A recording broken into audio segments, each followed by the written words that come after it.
Price lord. ಕರ್ತನ ಪರಿಶುದ್ಧವಾದ ನಾಮಕ್ಕೆ ಸ್ತೋತ್ರವಾಗಲಿ. ದೇವರು ಒಳ್ಳೆಯವನಾಗಿದ್ದಾನೆ. ಪ್ರಿಯರೇ, ಈ ಒಂದು ದೇವರ ವಾಕ್ಯದ ಮೂಲಕ ಕರ್ತನು ನಿಮ್ಮ ಸಂಗಡ ಮಾತನಾಡಲು ಕೊಟ್ಟ ಕೃಪೆಗೋಸ್ಕರ ನಾನು ದೇವರ ನಾಮವನ್ನು ಸ್ತುತಿಸುವವನಾಗಿದ್ದೇನೆ. ಆತನ ನಾಮವನ್ನು ನಾನು ಕೊಂಡಾಡುವವನಾಗಿದ್ದೇನೆ. ನಮ್ಮ ದೇವರು ಒಳ್ಳೆಯ ದೇವರು, ಒಳ್ಳೆಯದನ್ನು ಮಾಡುವಂಥ ದೇವರಾಗಿದ್ದಾನೆ. ಈ ಒಂದು ಸಮಯದಲ್ಲಿ ನಾವು ದೇವರ ವಾಕ್ಯವನ್ನು ನಾವು ಧ್ಯಾನ ಮಾಡುವುದಕ್ಕೆ ನಾವು ಹೋಗುವ. ಈ ದಿನ ನಾವು ದೇವರ ವಾಕ್ಯವನ್ನು ಧ್ಯಾನ ಮಾಡುವಂಥ ಭಾಗ ದೇವರ ಚಿತ್ತ. ದೇವರ ಚಿತ್ತದ ಕುರಿತು ನಾವು ಈ ದಿವಸ ಧ್ಯಾನ ಮಾಡುವುದಕ್ಕೆ ಹೋಗುವ. ಈ ಒಂದು ಸಮಯದಲ್ಲಿ ವಾಕ್ಯವನ್ನು ಓದಿಕೊಳ್ಳುವ. 1 ತಿಮೋಥಿ 2ನೇ ಅಧ್ಯಾಯ ಅದರ 4ನೇ ವಚನ ಈ ರೀತಿಯಾಗಿ ಹೇಳುತ್ತದೆ: ಎಲ್ಲ ಮನುಷ್ಯರು ರಕ್ಷಣೆಯನ್ನು ಹೊಂದಿ ಸತ್ಯದ ಜ್ಞಾನಕ್ಕೆ ಸೇರಬೇಕೆಂಬುದೇ ಆತನ ಚಿತ್ತವಾಗಿದೆ ಎಂಬುದಾಗಿ ನಾವು ನೋಡುವವರಾಗಿದ್ದೇವೆ. ಪ್ರಿಯರೇ, ದೇವರ ವಾಕ್ಯದಲ್ಲಿ ದೇವರ ಚಿತ್ತದ ಕುರಿತು ನಾವು ನೋಡುವಾಗ ದೇವರ ಸತ್ಯವೇದದಲ್ಲಿ 3 ವಿಧವಾದ ದೇವರ ಚಿತ್ತವು ಉಂಟು. ಮೊದಲನೇದಾಗಿ ಪ್ರಕಟಿಸಲ್ಪಟ್ಟಂಥ ಚಿತ್ತ, ಎರಡನೇದಾಗಿ ತಿಳಿಸಲ್ಪಟ್ಟ ಚಿತ್ತ, ಮೂರನೇದಾಗಿ ರಹಸ್ಯವಾದ ಚಿತ್ತ. ಈ ಪ್ರಕಟಿಸಲ್ಪಟ್ಟಂಥ ಚಿತ್ತದಲ್ಲಿ ನಾವು ನೋಡುವುದಾದರೆ ದೇವರ ವಾಕ್ಯ ಏನನ್ನು ನಮಗೋಸ್ಕರ ಪ್ರಕಟಿಸಲ್ಪಟ್ಟಿದೆಯೋ ಅದು ಪ್ರಕಟಿಸಲ್ಪಟ್ಟಂಥ ಚಿತ್ತವಾಗಿದೆ. ಸೊ ಈ ಒಂದು ಸಮಯದಲ್ಲಿ ದೇವರ ವಾಕ್ಯದಲ್ಲಿ ಪ್ರಕಟಿಸಲ್ಪಟ್ಟಂಥ ಚಿತ್ತ, ದೇವರ ವಾಕ್ಯದಲ್ಲಿ ಏನು ಬರೆಯಲ್ಪಟ್ಟಿದೆಯೋ ಅದು ಪ್ರಕಟಿಸಲ್ಪಟ್ಟಂಥ ಚಿತ್ತವಾಗಿದೆ. ಈ ಒಂದು ಸಮಯದಲ್ಲಿ ದೇವರ ವಾಕ್ಯ ಈ ರೀತಿಯಾಗಿ ಹೇಳುತ್ತಾ ಉಂಟು. 1 ತಿಮೋಥಿ 2ನೇ ಅಧ್ಯಾಯ ಅದರ 4ನೇ ವಚನದಲ್ಲಿ, ಎಲ್ಲ ಮನುಷ್ಯರು ರಕ್ಷಣೆಯನ್ನು ಹೊಂದಿ ಸತ್ಯದ ಜ್ಞಾನಕ್ಕೆ ಸೇರಬೇಕೆಂಬುದೇ ಆತನ ಚಿತ್ತವಾಗಿದೆ. ಮೊದಲದಾಗಿ ಎಲ್ಲ ಮನುಷ್ಯರು ದೇವರ ಚಿತ್ತದ ಪ್ರಕಾರವಾಗಿ, ಅಂದರೆ ಎಲ್ಲ ಮನುಷ್ಯರು ರಕ್ಷಣೆಯನ್ನು ಹೊಂದಿ ಸತ್ಯದ ಜ್ಞಾನಕ್ಕೆ ಸೇರಬೇಕೆಂಬುವಂಥದ್ದು ದೇವರ ಚಿತ್ತವಾಗಿದೆ.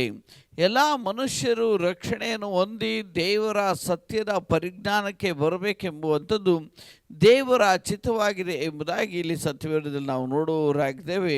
ಹಾಗಿದ್ದರೆ ನಾವು ಜನರು ರಕ್ಷಣೆಗೆ ಬರಬೇಕೆಂಬುದಾಗಿ ಇರುವಂಥದ್ದು ದೇವರ ಚಿತ್ತ. ಜನರು ಕರ್ತನನ್ನು ತಿಳಿದುಕೊಳ್ಳಬೇಕು ಎಂಬುವಂಥದ್ದು ದೇವರ ಚಿತ್ತ. ಜನರು ಸತ್ಯವನ್ನು ತಿಳಿದುಕೊಳ್ಳಬೇಕು, ಸತ್ಯದ ಪರಿಜ್ಞಾನಕ್ಕೆ ಬರಬೇಕು, ಕರ್ತನಾಗಿರುವಂಥ ಯೇಸುವಿನ ಪ್ರೀತಿಯಲ್ಲಿ ನೆಲೆಗೊಳ್ಳಬೇಕು ಎಂಬುವಂಥದ್ದು ದೇವರ ಚಿತ್ತವಾಗಿದೆ.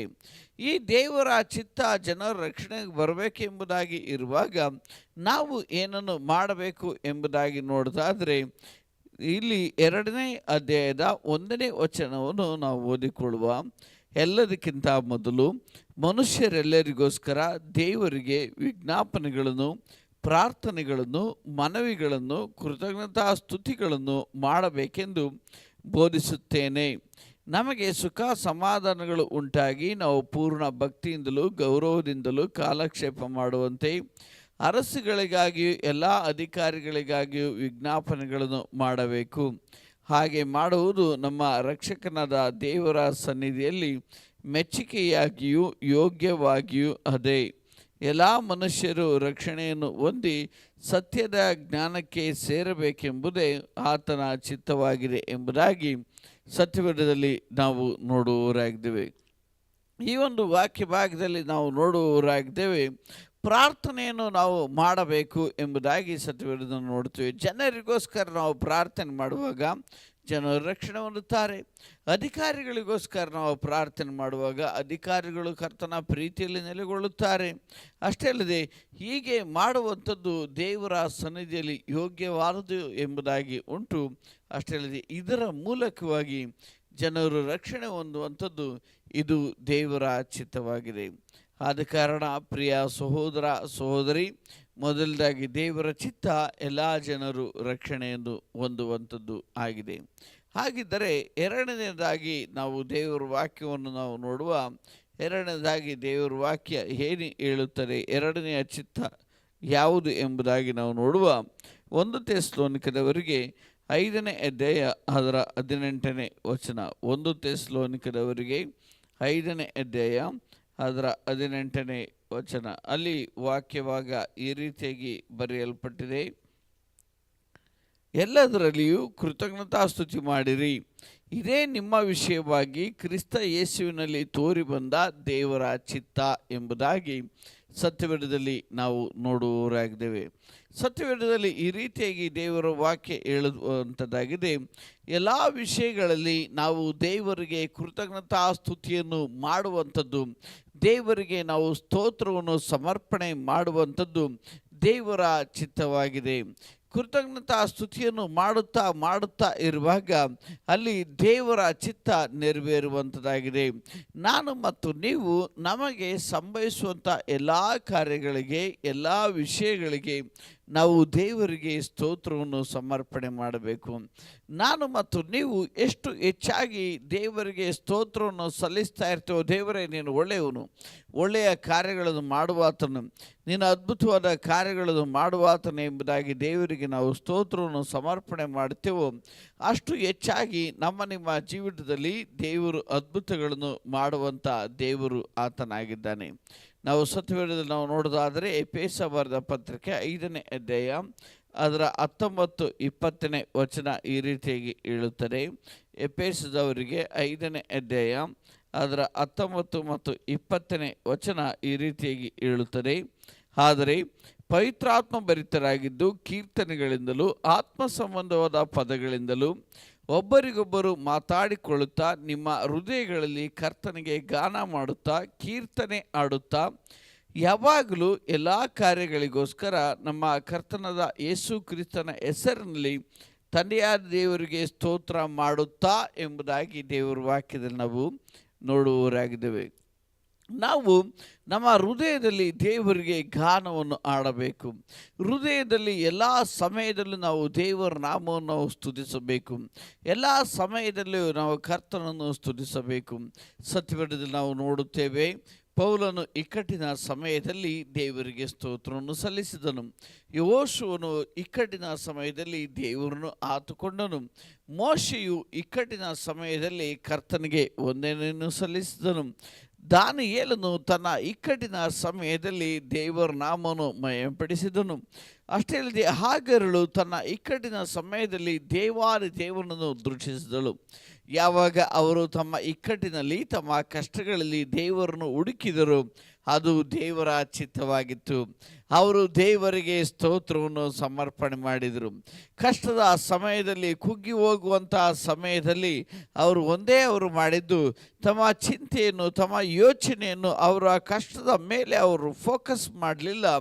ಅವರ ಚಿಂತೆಯನ್ನು, ಅವರ ಯೋಚನೆಯನ್ನು ಅವರು ಕೃತಜ್ಞತಾ ಸ್ತುತಿಯ ಮೇಲೆ, ದೇವರ ಮೇಲೆ ಅವರ ಫೋಕಸ್ಸನ್ನು ಮಾಡಿದರು. ಆಗ ದೇವರು ಅವರ ಜೀವಿತದಲ್ಲಿ ಅದ್ಭುತವನ್ನು ಮಾಡಿದನು. ಹಲ್ಲೆಲೂಯಾ. ಈ ದಿನ ನಿನ್ನ ಜೀವಿತದಲ್ಲಿಯೂ ದೇವರು ಬಯಸುವಂಥ ಕಾರ್ಯ, ನಾನು ಮತ್ತು ನೀವು ಕೃತಜ್ಞತಾ ಸ್ತುತಿಯನ್ನು ದೇವರಿಗೆ ಮಾಡಬೇಕು. ಸ್ತುತಿಯನ್ನು ಮಾತ್ರ ಮಾಡಬೇಕು, ಸ್ತೋತ್ರವನ್ನು ಮಾಡಬೇಕು, ಯಾವಾಗಲೂ ಸ್ತೋತ್ರವನ್ನು ಮಾಡುತ್ತಾ ಇರಬೇಕು. ಹೀಗೆ ಮಾಡುತ್ತಾ ಇರುವಾಗ ಕರ್ತನ ಅದ್ಭುತವಾದ ಕಾರ್ಯಗಳನ್ನು ನಿಮ್ಮ ಜೀವಿತದಲ್ಲಿ ನಾವು ನೋಡುವವರಾಗಿರ್ತೇವೆ. ನಿಮ್ಮ ಬಿಸ್ನೆಸ್ಸಲ್ಲಿ ದೇವರಿಗೆ ಸ್ತೋತ್ರ ಮಾಡಿ, ಕುಟುಂಬದಲ್ಲಿ ದೇವರಿಗೆ ಸ್ತೋತ್ರ ಮಾಡಿ, ಆರೋಗ್ಯದ ಕುರಿತು ದೇವರಿಗೆ ಸ್ತೋತ್ರ ಮಾಡಿ, ನಿಮ್ಮ ಇಕ್ಕಟ್ಟುಗಳ ಕುರಿತು ದೇವರಿಗೆ ಸ್ತೋತ್ರ ಮಾಡಿ, ಕಷ್ಟಗಳ ಕುರಿತು ದೇವರಿಗೆ ಸ್ತೋತ್ರ ಮಾಡಿ. ದೇವರು ದೊಡ್ಡ ಜಯವನ್ನು ನಿಮಗೋಸ್ಕರ ಇಟ್ಟಿದ್ದಾನೆ. ಆ ದೊಡ್ಡ ಜಯದಲ್ಲಿ ಕರ್ತನು ನಿಮ್ಮನ್ನು ನಡೆಸುವವನಾಗಿದ್ದಾನೆ. ನಾವು ಸತ್ಯವೇದದಲ್ಲಿ ನಾವು ನೋಡುವುದಾದರೆ, ಸತ್ಯವೇದದಲ್ಲಿ ಅನೇಕ ಉದಾಹರಣೆಗಳು ಇದೆ. ಉದಾಹರಣೆಗೆ ನಾವು ನೋಡುವುದಾದರೂ, ಪೌಲನು ಸೆರೆಮನೆಯಲ್ಲಿ ಆ ಸೆರೆಮನೆಯಲ್ಲಿ ಇದ್ದಂಥ ಪೌಲನು ದೇವರಿಗೆ ಸ್ತೋತ್ರ ಪದಗಳನ್ನು ಹಾಡುತ್ತಾ ಇರುವಾಗ ದೇವರು ಇಳಿದು ಬಂದು ಸೆರೆಮನೆಯ ಆ ಒಂದು ಅಸ್ಥಿವಾರವನ್ನೇ ಕದಲಿಸಿದ. ದೇವರು ದೊಡ್ಡ ಅದ್ಭುತವನ್ನು ಅಲ್ಲಿ ಪೌಲನ ಜೀವಿತದಲ್ಲಿ ಮಾಡುವುದನ್ನು ನಾವು ನೋಡುವವರಾಗಿದ್ದೇವೆ. ಈ ದಿವಸವು ನಮ್ಮ ದೇವರು ದೊಡ್ಡ ದೇವರು. ಆತನಿಗೆ ಸ್ತೋತ್ರ ಮಾಡುವಾಗ ನಿಮ್ಮ ಜೀವಿತದಲ್ಲಿ ಅದ್ಭುತಗಳನ್ನು ಮಾಡುವ ದೇವರಾಗಿದ್ದಾನೆ. ಮೂರನೇದಾಗಿ ನಾವು ನೋಡುವ ದೇವರ ಚಿತ್ತ ಯಾವುದು ಎಂಬುದಾಗಿ ನಾವು ನೋಡೋದಾದರೆ, 1 ಥೆಸಲೋನಿಕದವರಿಗೆ 4ನೇ ಅಧ್ಯಾಯ ಅದರ 3ನೇ ವಚನ. 1 ಥೆಸಲೋನಿಕದವರಿಗೆ 4ನೇ ಅಧ್ಯಾಯ ಅದರ 3ನೇ ವಚನ. ದೇವರ ಚಿತ್ತವೇನೆಂದರೆ ನೀವು ಶುದ್ಧರಾಗಿ ಇರಬೇಕೆಂಬುದೇ. ಇಲ್ಲಿ ಸತ್ಯವೇದದಲ್ಲಿ ದೇವರ ವಾಕ್ಯದಲ್ಲಿ ನಾವು ನೋಡುವವರಾಗಿದ್ದೇವೆ. ದೇವರ ಚಿತ್ತವೇನೆಂದರೆ ನೀವು ಶುದ್ಧರಾಗಿ ಇರಬೇಕೆಂಬುದೇ ಎಂಬುದಾಗಿ ಸತ್ಯವೇದದಲ್ಲಿ ನಾವು ನೋಡುವವರಾಗಿದ್ದೇವೆ. ನಾವು ಶುದ್ಧವಾಗಿ ಜೀವಿಸುವಂಥದ್ದು ದೇವರ ಚಿತ್ತವಾಗಿದೆ. ಪ್ರಿಯರೇ, ನಾವು ಪರಿಶುದ್ಧತೆಯಲ್ಲಿ ಸಾಗುವಂಥದ್ದು ದೇವರ ಚಿತ್ತವಾಗಿದೆ. ಸತ್ಯವೇದದಲ್ಲಿ ನಾವು ನೋಡುವವರಾಗಿದ್ದೇವೆ. 1 ಪೇತ್ರ 1ನೇ ಅಧ್ಯಾಯ 15-16ನೇ ವಚನದಲ್ಲಿ, ನಿಮ್ಮ ತಂದೆಯು ಪರಿಶುದ್ಧನಾಗಿರುವ ಪ್ರಕಾರ ನೀವು ಸಹ ಪರಿಶುದ್ಧರಾಗಿರಿ ಎಂಬುದಾಗಿ ಸತ್ಯವೇದದಲ್ಲಿ ನಾವು ನೋಡುವವರಾಗಿದ್ದೇವೆ. ಆತನು ಪರಿಶುದ್ಧನಾಗಿರುವ ತಂದೆ, ನಾನು ಸಹ ನೀವು ಸಹ ಪರಿಶುದ್ಧತೆಯಲ್ಲಿ ಸಾಗಬೇಕು ಎಂಬುವಂಥದ್ದು ದೇವರ ಚಿತ್ತವಾಗಿದೆ. ನಾವು ಸತ್ಯವೇದದಲ್ಲಿ ನಾವು ನೋಡುವವರಾಗಿದ್ದೇವೆ. ನಮ್ಮ ದೇವರು ಪರಿಶುದ್ಧನಾಗಿರುವ ದೇವರು. ಅಷ್ಟೇ ಅಲ್ಲದೆ ಆತನ ಮಕ್ಕಳಾಗಿರುವಂಥ ನಾವು ಯೇಸು ಕ್ರಿಸ್ತನ ರಕ್ತದ ಮೂಲಕ ತೊಳೆದು ಶುದ್ಧೀಕರಿಸಲ್ಪಟ್ಟು ನಾವು ಪರಿಶುದ್ಧರಾಗಿದ್ದೇವೆ. ನಾವು ರಕ್ಷಣೆಯನ್ನು ಹೊಂದುವ ಮೊದಲು ಕತ್ತಲೆಯಲ್ಲಿ ಅಂಧಕಾರದಲ್ಲಿ ನಾವು ಇದ್ದೆವು. ಈಗ ನಾವು ಯೇಸು ಕ್ರಿಸ್ತನ ರಕ್ತದ ಮೂಲಕವಾಗಿ ನಾವು ಆತನ ಮಕ್ಕಳಾಗಿ ನಾವು ಇದ್ದೇವೆ, ನಾವು ಪರಿಶುದ್ಧರಾಗಿದ್ದೇವೆ.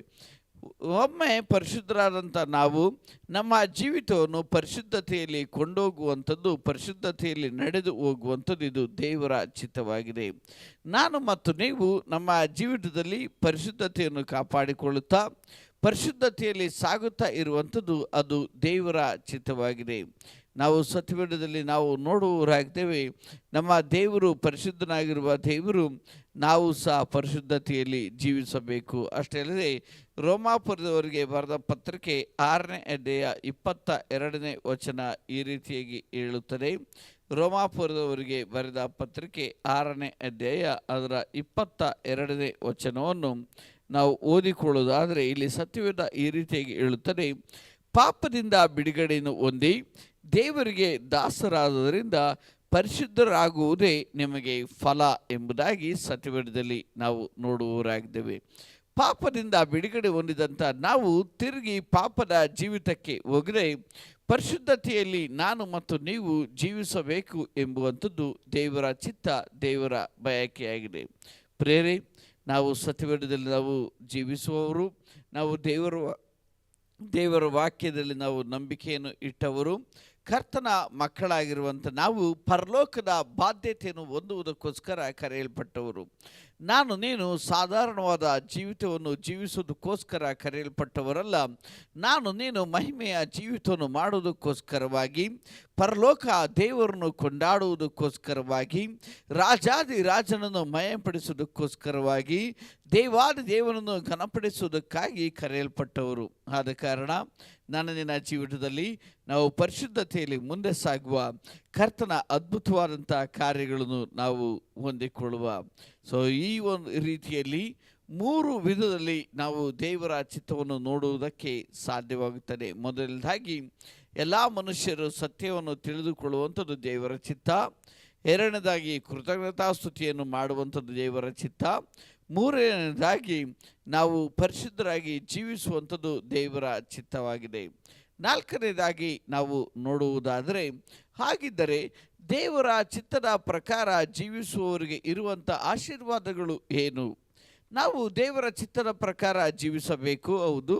ಆದರೆ ಯಾವ ರೀತಿಯಾದಂಥ ಸಂಗತಿಗಳು ನಮ್ಮ ಜೀವಿತಗಳಿಗೆ ಸಂಭವಿಸ್ತದೆ ಎಂಬುದಾಗಿ ನಾವು ನೋಡೋದಾದರೆ, ನಮ್ಮ ದೇವರು ಯಾವ ರೀತಿಯ ದೇವರು ಎಂಬುದಾಗಿ ನೋಡೋದಾದರೆ, ಆತನು ಯಾವಾಗಲೂ ನಮಗೆ ಉಡುಗೊರೆಯನ್ನು ಕೊಡುವುದಕ್ಕೆ ಬಯಸುವ ದೇವರಾಗಿದ್ದಾನೆ.